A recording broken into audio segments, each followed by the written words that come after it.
Well, folks, we're visiting today with Mark Bland. Mark is from Harrison County, West Virginia. And if you don't know Mark, you've been living in a cave, quite frankly. Mark is a social media influencer all over TikTok, Facebook, and other social media platforms. Mark, welcome to the program. Jim, thanks for having me. I appreciate it. Yeah, it's really great to have you here in the studio. I'm a big fan, full disclosure, and I'm looking forward to learning about your journey. Absolutely.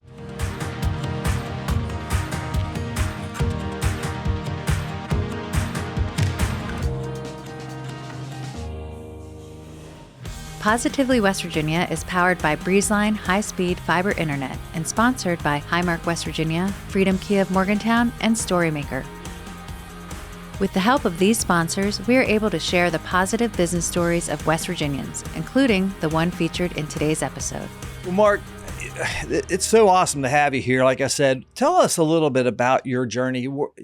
First of all, what is it that you do? Yeah, so I'm still trying to figure that out myself. But so I'm just a kind of a normal guy that posted a couple videos online and they went viral. And so I started kind of consistently trying to be funny and slowly build an audience. So I have about 1.6 million followers on TikTok, close to almost 300,000 on Instagram, I believe, and then over about 600,000 on Facebook. Yeah, so it's incredible. I mean, folks, most people don't realize how hard it is to build an audience like that. It is very hard. And to do that on all three, major social media platforms is a heck of an accomplishment. And it is. It's comedy. You do these little skits, and I don't know how best to describe it. People who are familiar will know what you're all about. But for the first time, for the person learning about you for the first time, what is it you tell them you do? So first off, I grew up trailer in the hills of West Virginia. So that's like my foundational, I grew up humble. And so all these experiences in Harrison County. So all these experiences I've experienced throughout my life, I've always used humor to kind of get through it. Yeah. So like we talked a little bit about, at 19 years old, I went to war. And so processing all that emotional stuff, it's really hard to do without humor. And so I've always used humor to get through stuff. Yeah. And so kind of do that same mentality whenever I look at anything, any situation I experience in life, I somehow always just find the humor in it. And so when I'm driving or whatever, I just think up of these ideas and these skits, and they just somehow come to life, and I try to put them together and do all this editing, and people love it. And so it's kind of an outlet for me, and I'm glad that people kind of watch it, and it's a kind of a and it is. It's not only is it well produced, but it's funny. You're a funny guy, and you've got a great sense of humor, and I think that's we need that. Not only in West Virginia but in the world. So, Mark, take us back. You grew up here in West Virginia. Tell us a little bit about your story. Like, where did you go to college? You said you served in the military. Thank you for your service. Talk a little bit about that. Yeah. So in West Virginia, I don't know. It's like a requirement. Grew up with a rat tail. I don't know if you ever had a rat tail. I never had one, but I know. Yeah. It was a requirement back in Harrison County when I grew up. So struggled in high school. I thought kind of my only way out was to join the Army. And so I joined the Army, Army Reserve. So there's a unit out of Bridgeport. It's called 459th Engineer Company, focused on kind of bridge building, and they do some demolition stuff. And so at age 18, I thought, hey, I'm going to join up. And so I did. This was kind of after 9/11 happened. And so quickly found myself Fort Leonard Wood, Missouri. Came back home from basic training, and just as soon as I got home, we got deployed. And so spent some time in Kuwait getting ready. And then I remember a general came out to talk to us, and he was like, you guys are a little Army unit, but you're going to be attached to the 1st Marine Expeditionary Force. And you guys are going to be the spearhead of the invasion. And so I remember at 19, I was like, oh my gosh, I can't believe this is happening.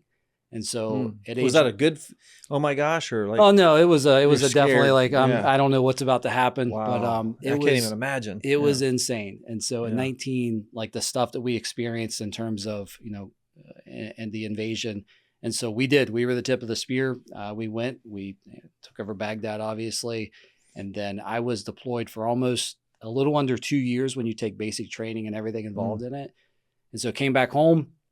My girlfriend at the time, she was going to WVU. And so I didn't know if I'd have the scores to get into WVU, but I came up here and she was like, well, just go.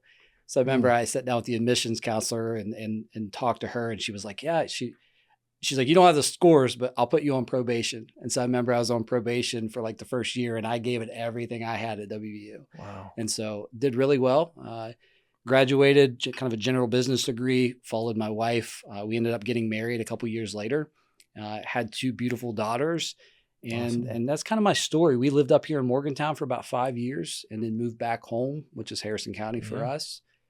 Worked at GE Capital. And then about 5 years later, I got a job at the FBI and currently still work at the FBI. So I kind of do a dual role. I work at the FBI, but also do social media stuff on the side. Yeah. And so this social media stuff has been a crazy journey for me that I'm learning every day. And so I have 2 teenage daughters who help me out.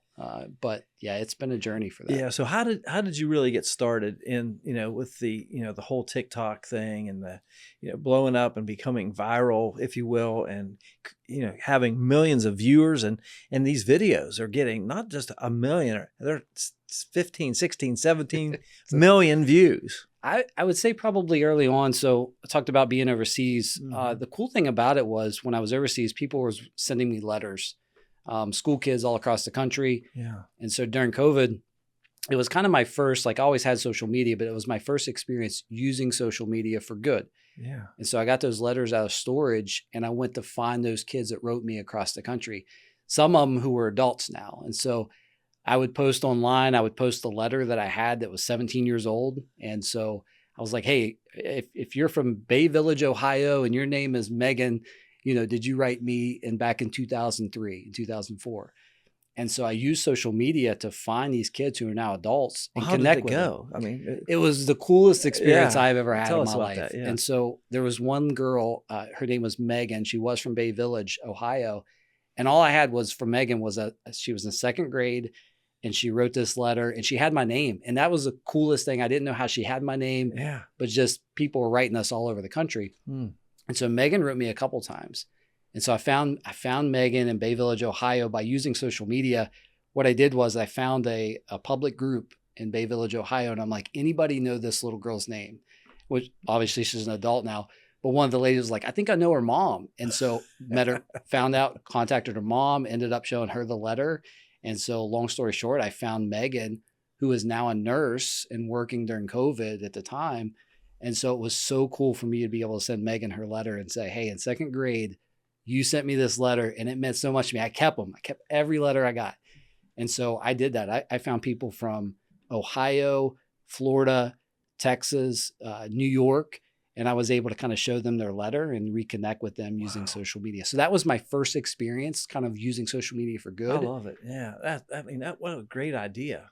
I can imagine it was almost cathartic for you too. It was, when I say it was probably one of the best things that I've done, it was so rewarding to be able to kind of, and the letters, I hate it that I kept them in storage for, 17, 18 years and didn't really get them out to do that. But social media wasn't big back in 2005 or 2006. Right.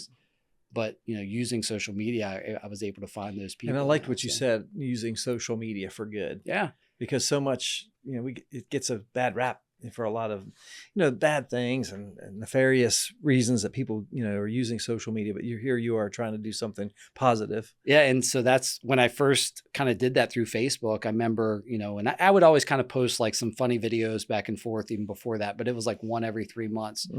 But then my daughter was like, you need to download TikTok. And I remember thinking, that's the stupidest thing. TikTok, I'm 41 years old right now. TikTok is not for me. And so downloaded TikTok and then just started kind of posting some funny skits in terms of just being married and having a family. And they just started taking off. And so social media, there's a kind of a fine line. Either you hate it or you love it. There's a lot of people in between they don't know how they feel about it, but there is so much good with it. And so even from a career perspective, whenever I post a video, I know that I have at least 2 to 3 seconds to catch somebody's attention.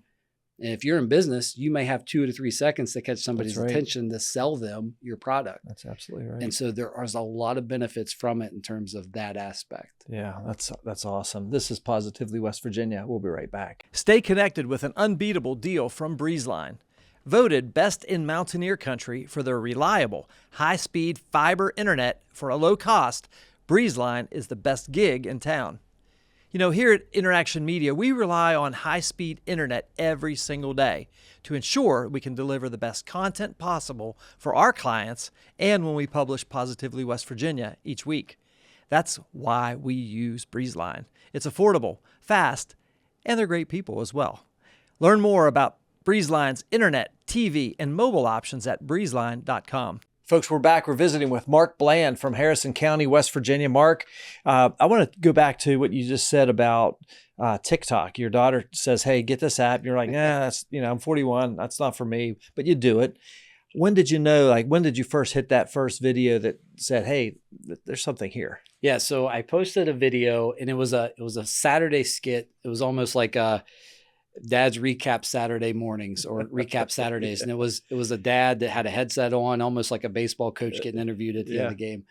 And I remember the video was just centered around, I cut the grass, but I accidentally cut my wife's flowers over. She's a little mad about that, but she's at Target. And so I remember I posted it and it was within probably 2 to 3 hours, like the video count just kept going and going and going. And it was like 7-8 million views. And I'm like, oh my gosh. So I went to the Bridge Sports Complex in Bridgeport. And I remember this was like probably 24 hours after I posted it. And people were like, hey, I saw that video. And I'm like, oh my gosh, like what? You saw the video? And so it was my first, I'm out there in this space, but now people really starting to know that I'm in this space. And so that video got 7 to 8 million views. And I remember we drove down to the state fair and we were driving back. We got caught in traffic because it was like fireworks. And so 2 o'clock in the morning, everybody in my family's sleeping. And I'm just thinking, and I remember thinking, wow, I got an idea. I'll post a men's help desk video just to be funny. And that video I posted, I think that was the one that got maybe 16 to 17 million views. And at that point I knew, I was like, I'm on to something here. I don't know how to figure it out or what the next step is, but I'm on to something. Yeah. It's like the men's help desk basically. And for the viewers who haven't seen it, talk a little bit about what that concept is all about. Yeah. So for me, it was just it was my whole life experiences, watching my parents grow up and struggle, watching my own marriage, the struggles that everybody faces. Yeah. I was trying to bring comedy in that situation because everybody that's married is experiencing the same thing. Yeah. It's just the little frustrations of it. Mm-hmm. And so I tried to bring that skit into it in terms of just showing the humor in terms of marriage. Yeah, I love that. And it's funny because, I always say that, a lot of people try to communicate. We want to post something on social media, but it's hard to connect with people. And those bits that you do are just so good because I think people can relate to them. Like you said, people are going through this stuff, and you have a way to do it in a way that's relatable and connects with people. So I think that's really great. Yeah. The downside about it too is you find the people that have been hurt. A lot of people have been hurt with marriage too. Sure. As I remember early on, you'd post a video and you'd get some negative comments in terms of all men are that way. I'm like, but you don't know who I am. So that was always a struggle for me. Yeah. Yeah. How do you deal with that negativity when you get it? Yeah. So it's not a fun place to be in, but I wish that everybody could experience it because I think we all struggle with insecurities and worried about what people think about us and everything else. But social media is a place where people are openly criticizing you or openly praising you. So the criticism was very hard for me at first. But one thing I think I've done is grown from it. You learn what's important, right? You learn the voices in the inner circle that you need to be listening to. And you learn to take everybody else and kind of put them out and say, well, I'm gonna listen to what you're saying, but it's not going to define who I am. Yeah. And so I imagine that's hard to do. It is. It definitely is. Yeah. Yeah. Very interesting.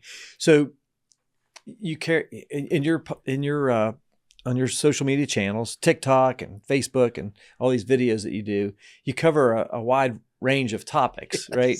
Everything from the things that we just talked about with the men's help desk, or maybe you're doing a bit on Home Depot, or maybe West Virginia, right? That's your home state here. Potholes. You cover the gamut. What are some of the most, relevant topics that people can, that drive the numbers up, I guess? Yeah. So for me, early on, I realized, I didn't post specifically about stuff to do with West Virginia. Yeah. But then once I did, it was really cool because I started connecting with those people that were from West Virginia, people being like, I didn't know you were from West Virginia. Yeah. And so for me, I think it's more personal. Like if you go to Myrtle Beach, West Virginia is notorious. You go to Myrtle Beach, everybody and their brother that's from West Virginia that sees you in Myrtle Beach is like your family somehow now. Yeah, sure. And so posting about West Virginia was, I got that audience from West Virginia, and it was cool to be able to interact and be like, yeah, I hit that same pothole this morning. So for me, it was cool because my audience was more kind of broad across the United States and even in UK and Canada. Now I'm more focused on kind of West Virginia. Yeah, you can play both sides, really. You have the international appeal, but you also have the local. It is pretty funny. Like, I remember I did a couple videos about Rich Rodriguez, and I'm like, if this guy ever sees me out, he's probably going to throat punch me. But I love him, you know what I mean? But it was just a funny comedy skit that was going. Yeah, that's great. Well, how do you said that you get inspired by an idea and you create a video about it. How do those things come to you? Is it just real life experience or just something that comes to your mind? Walk us through the process of how so for me, it's just, again, like last week we were in Buchanan, kind of, going to Audra, and we stop at Sheetz and I'm pumping gas and I'm like, what's the funny thing about getting gas? And so that's like the general idea is like, so I'll write that down on my phone, kind of, funny skit about getting gas. And then so when I'm driving or any alone time, I'm like, okay, let's start piecing together the storyline. And so, thinking of things in terms of just in West Virginia, there's a lot of funniness about getting gas that you don't even think about in terms of the things that we experience. So I try to start putting the skit together based on kind of an idea, a general idea. Yeah. So that's awesome. Now, do you have a team that's helping you with this? Is this Mark Bland by himself doing everything? And so what the funny part is I'm such an introvert. And so you're really successful on social media when you can collaborate and work. And I've done some of that, but my bread and butter is just like, I love kind of being in my own space, thinking of ideas, being creative. So if you see my setup, it's literally a Mac studio like you guys got. It's a mic stand. It's me doing audio in Adobe Audition, trying to change my voice around a little bit. So putting an echo in there or whatever. It is. Yeah. It's so like, that's cool. My family probably like, yeah, Dad's in there doing audio again. Like I can only imagine what they're going through their minds. This is Positively West Virginia. We'll be right back. Your prescriptions are designed to keep you healthy, active, full of life. At Highmark Blue Cross Blue Shield, we're making vital medicine more affordable.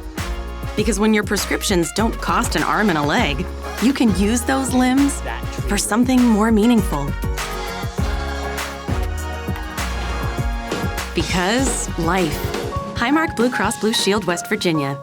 We're back, folks. We're visiting today with Mark Bland. He is a social media influencer on TikTok. He's got like 1.6 million followers on TikTok, hundreds of thousands on Facebook and Instagram.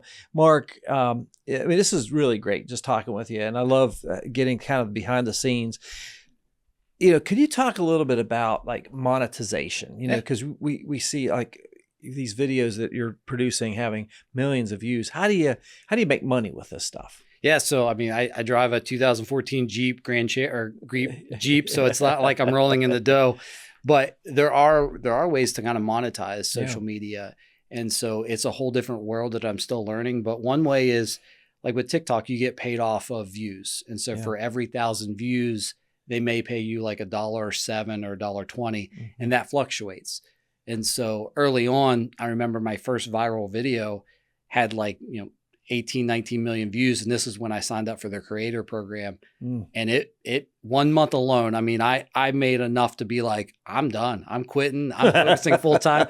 But something in the back of my mind was like, no, like it's built on sand. It's not built, you know what I mean? This could not be the same next month. Yeah. And so thank goodness I didn't do that, because every month kind of seems to fluctuate. Yeah. But with TikTok, they pay you, if you're part of the creator fund, you get paid, for every 1,000 views, you get paid, a little over $1. Yeah. So if I can have a good video, it does pay well, but it's not consistent. And so the one bad thing is when you do post videos that get millions of views, when you have one that gets 100,000, you're like, I stink. I'm just going to wrap this up. Like it's over. It's over. I'm just going to not doing it anymore. Yeah. So TikTok, they do that. Facebook as well.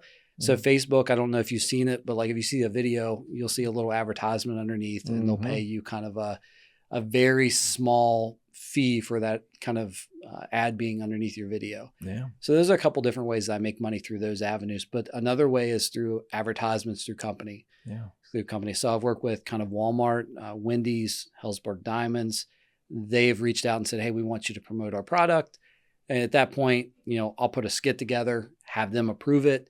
And then once you work back and forth, you do the video and kind of promoting their product. So I did that realm early on and worked a lot with the companies. But again, it's never been about the money for me. I just love it as an outlet. And so I kind of just been, the things I post is not really pushing products. It's just about being creative. Yeah.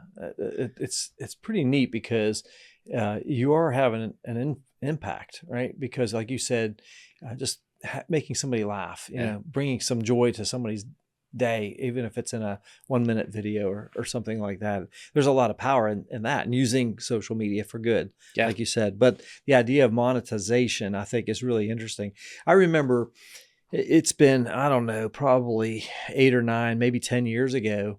I spoke at a career day at a local elementary school. There's like 3rd and 4th graders in there. And I asked like the kids, like, what do you want to do? Like, YouTuber. Yeah. It was like, I was like, what is going on? Everybody wants to be a YouTuber and be social media famous. And I thought, man, it just kind of dawned on me, like, this is actually a thing, It is. And here we are today still talking about it. And, to your point, it's not to say that it's built on sand. I like the way you put that, but there are a lot of people that make it big. Yeah, you can. And if you dedicate, if you put the time and resources into it, you can definitely, and I've probably not done the best job of leveraging. And I hate even saying this, but like leveraging the follower base, what I mean? Like to benefit as much as you could. But again, I don't really, it's never really been about the money for me. Like everything I've done in life has always been kind of the struggle. It's never been handed to me. So like the money aspect is kind of, it's just a positive, benefit at the end of the month. Sure. Well, like if somebody's listening to this and said, I'd like to try my hand at that. What's the process like? How do you go about? What kind of advice would you give to somebody? So get some therapy first, because that really is, like, you have to understand, like, when you're out there in the public space like that, like all you do is you open yourself up for either encouragement or criticism. And so you're putting yourself out there. You are, absolutely. You're an artist, honestly. Yeah. That's really what it comes down to. Yeah. And it is hard to read the comments. So the first thing I would say is get really good at kind of loving yourself. And so once you get to that point, if you want to give it a whirl, try it. But it is a really hard industry to break into. And so it's all built on the algorithm too. And so what happens is if you put a viral video out there and people like it, the algorithm knows, hey, they like this person, so we're going to start pushing more of their videos out. And so it's based a little bit on skill, but it's also based a little bit on luck. That's the reality of it. And so I got lucky early on of kind of creating a couple different ideas that got a lot of attention early. And so I remember my follower count, I was getting 500 to 5,000 followers a day. And that blew my mind. I would look at my phone and I'm like, 5,000 people today followed me. And it was just insane. And so it is kind of based on skill, but it's also based on luck in the algorithm. Yeah. So, just listening to that, and you're doing this on multiple platforms. You're not just on one channel, right? And of course, you don't own the channel. TikTok owns TikTok. You don't own your they could do something and it goes away. Thinking about like the whole TikTok debate, should it be illegal in the United States? What went through your mind when that was going on? Yeah, so I think this was, at first it was like disappointment, but I think the way that the things that I've learned throughout life, it doesn't matter what platform you're on. Yeah. It's like business. It matters your brand. And so it's your brand. That's amazing. And if you can do good at trying to get your brand built up, it doesn't matter if TikTok's there, or it doesn't matter if Facebook's there. There's going to be some other avenue that you can go to. Yeah. And so I think that was, for me, it was kind of an eye opener, because when people freaked out and TikTok's being shut down, I was disappointed, but at the same time, I'm like, it's not the end of the world. Like, end of the world is 19-year-old me going to war. Like that's the worst. Like TikTok going away doesn't matter. Yeah. And in a sense, you had a perspective that most people don't because you were there on the tip of the spear, like you said. Oh yeah. But my wife definitely heard the grumblings of, oh, they're going away with TikToks and you know what I mean? But she did well kind of centering me back and showing me what's important. But well, it's interesting. I grew up in the media business, since 1988, I've been working in media. And so I've gotten to see, the mass media, used to be where all the news was, your three major, television stations and a couple of radio stations and a newspaper, right? And the mass media controlled the message. Mm-hmm. Now the media is owned by the masses. Yeah. Right. Everybody has a channel, multiple channels at that. Right. Yeah. I think that was what was really, really cool to see is like, I grew up watching, if you want the weather, go to the Weather Channel. If you want sports, go to ESPN. That's right. And now there's so many different opportunities. And you saw from an advertising perspective that folks started going away for a little bit from the, TV advertisements to paying creators.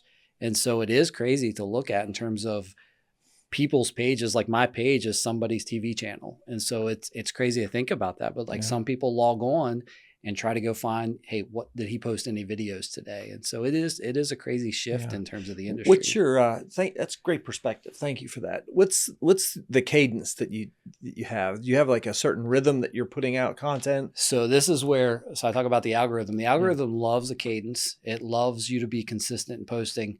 I don't live the lifestyle. My life is not set up for routine and cadence. My life is chaos. So for me, it's like the other day, Saturday morning, I got up at like 4:00. I'm like, everybody's still sleeping. I'll put some ideas and pop out a video. So for me, the cadence is when I have free time. And sometimes that's frustrating to the followers because they're like, you haven't posted in like 7 days. I'm like, I get it, but I have 2 teenage daughters. Like they're killing me every year. So, but it is, I at least try to get 2 videos out a week, which sometimes is you guys see the productions and how everything behind the scenes need to happen. But at least trying to get at least 2 videos out a week. How long, like from the ideation to publishing, does it take you? So there's frustration in that because the videos that I've spent 15, 20 minutes on, those somehow seem to be the most viral.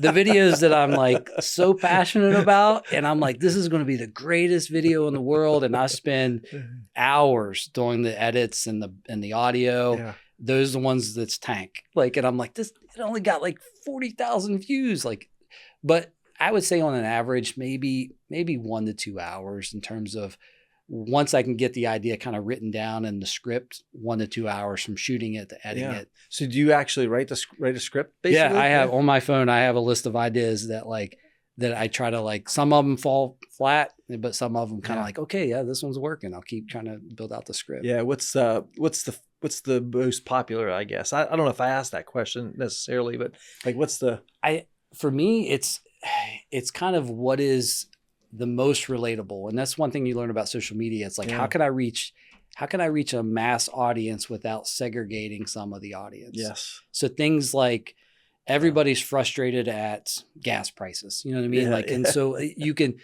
so videos like that, where it's not like West Virginia type of stuff, that's segregated to a West Virginia market. Yeah. And so my videos aren't going to go extremely viral when I do that. Yeah.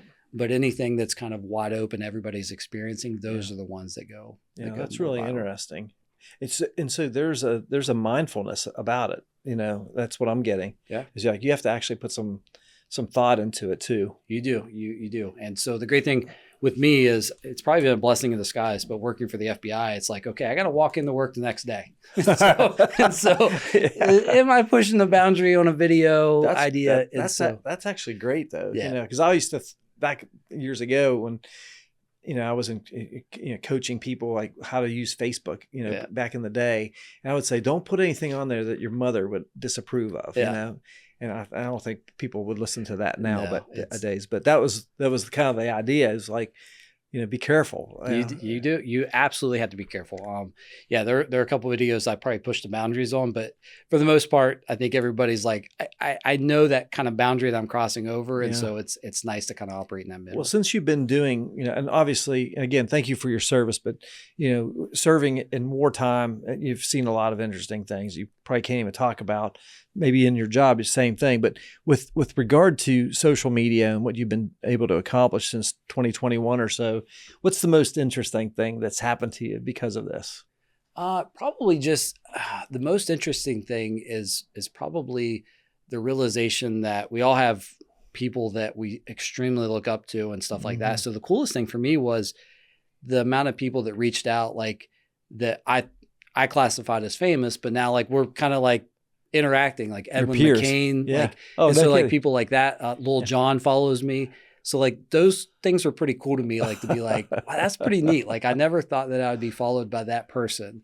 And so that's probably been the coolest thing. But I would say for me, it's always just goes back to like, what really matters. That's been the coolest thing. Cause kids, you talk about kids being like, I want to be a YouTuber because they think that's the end all be all. Yeah. The reality is once you're like, I'm pushing out 15, 20 million views on a video, you can't really find happiness in that because as soon as you obtain that, I want a 30 million view video. So the coolest thing for me is to been able to kind of like, hey, I accomplished this stuff and I've realized that accomplishing that's not going to bring true happiness. Yeah, that's really a profound way of looking at it, I think, especially for young people who might be tuned into this. One of the things that I'm passionate about is providing opportunities, and pointing out those opportunities here in West Virginia. Mark, so many of our young people leave. You have two daughters, right? Yeah. That, obviously you want the best for them. And it would be nice if they didn't have to leave West Virginia. It's a great place. It's beautiful. We love to hang out here and do all the things. But, there's also, sometimes a lack of opportunities for jobs. And that's one of the things I talk about with entrepreneurship or small business, taking a risk and get out, putting yourself out there. What would you say to like in terms of encouragement for somebody thinking about, maybe an opportunity to start something on not necessarily just social media, but starting their own deal? What would you say to them? Yeah, I would say that. So in terms of the internet and social media has transformed, I think, the business industry. Yeah. You don't have to be, at a shop at a downtown busy location anymore. You could be in the cabin up in Seneca Rocks and be pushing a product that people love. And so in terms of West Virginia, what's crazy about West Virginia is there's so much opportunity here. And it's such a beautiful state, but like there's so much opportunity here. I think so too. And when you look at even the social media space, when I joined social media, there was an opportunity because there was not a whole lot of 35 to 40-year-old influencers. And so I took that opportunity to kind of build on that. When you look at West Virginia, people think, there's not opportunity there. There's so much opportunity here. And so with the internet, with social media, you can build a company from the ground up and do it from anywhere. And so West Virginia is one of the greatest places to do it. I love it. So in terms of what you're doing, the Mark Bland brand, what's your long-term vision? How do you see this playing out down the road? So that's one thing I've kind of always like struggled with. Like everything that I thought was like the next thing for me has been different. Like it's never been that thing. It's always been something weird. Like we talked about, I was always going to write a book. I never thought I'd be putting videos out on TikTok. But for me, I think my next thing is just continuing to do what I do in terms of like, if I can bring some sort of happiness or get somebody to laugh, for me, that is my next step. Whether it's 5 to 10 years from now, I would love to be in front of an audience talking about my life experiences in terms of, growing up, in terms of war, in terms of battling, insecure thoughts and just kind of overcoming that stuff. So that's more like maybe 10 years down the road. But for me now, it's 2 daughters. One's about to go to college, which breaks my heart. We've always been a close family. Another daughter that's in middle school, focusing on that. And so that's kind of the short term. It sounds like you got your priorities in line. And I think that's awesome. And I could definitely see a book coming. When you said that, I see that for sure. But that's really cool. And I appreciate you sharing all that. What do you think, Mark, you're a leader, you're an influencer by definition. I mean, your platform is very powerful. You're a leader at your job, you're a leader at your family and the community. What would you say is the thing that's the most important trait of an effective business leader today? I think it's really just, it's knowing, I'm trying to think the best way to put it. I think it's stability too. I think stability is probably the best one I can think of. Like even for my girls, like, you know what I mean? We try to create an environment for them where they are stable enough to go try new things. Yeah. And I think you look in business, you look in leadership, it's people need to feel like they are stable enough to go try something new or be something else or whatever. So I think stability is probably one of the bigger things that I would kind of point back to.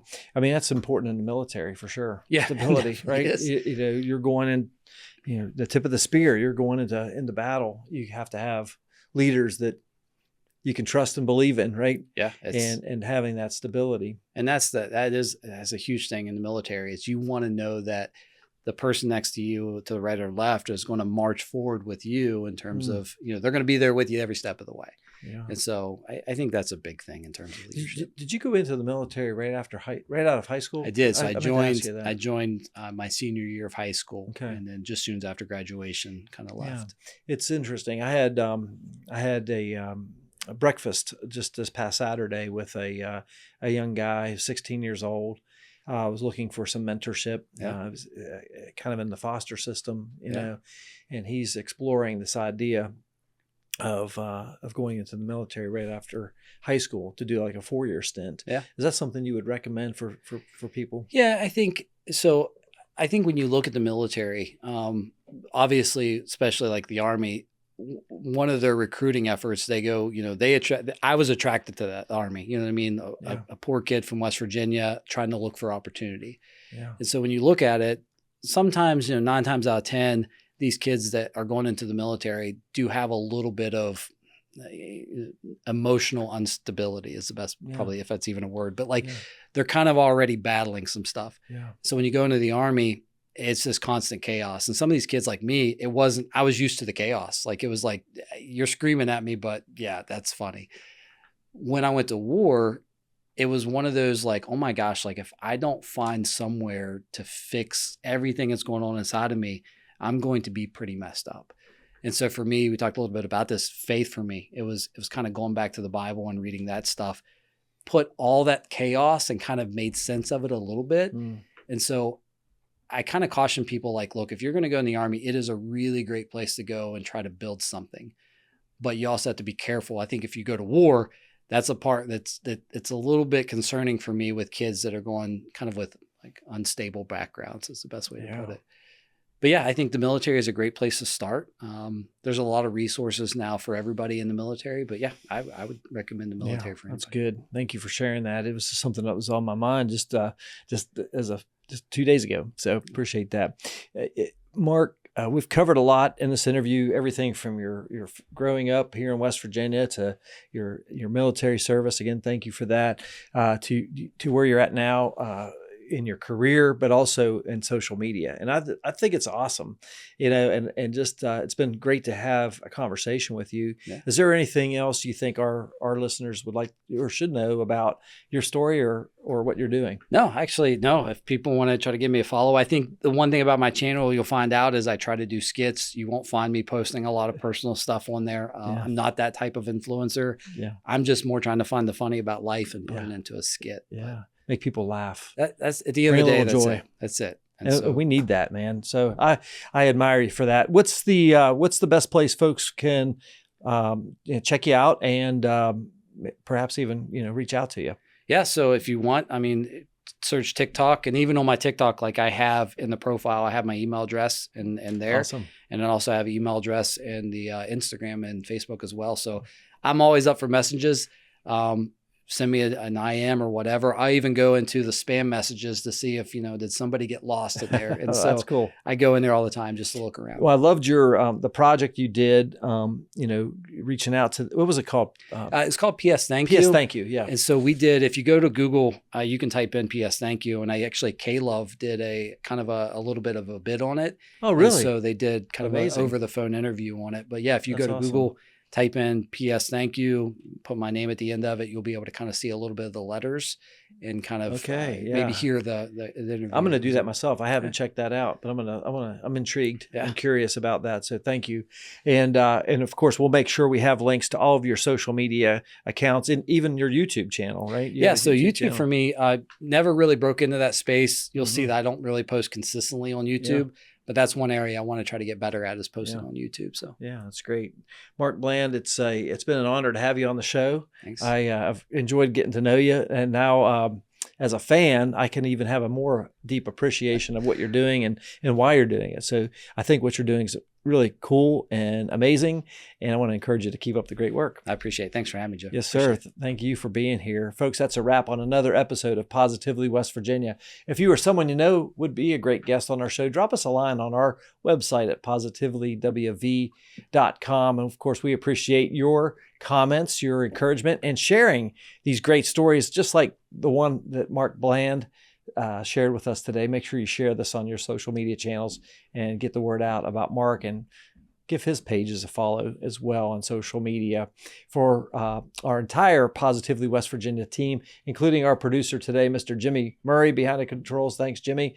I'm your host, Jim Matuga. Stay positive, West Virginia. We'd like to thank our partners, Highmark West Virginia, Freedom Kia of Morgantown, InnerAction Media, Storymaker, and our studio sponsor, Breezeline, for helping to share these positive stories. If you'd like to become a sponsor of the Positively West Virginia podcast, visit positivelywv.com/sponsor.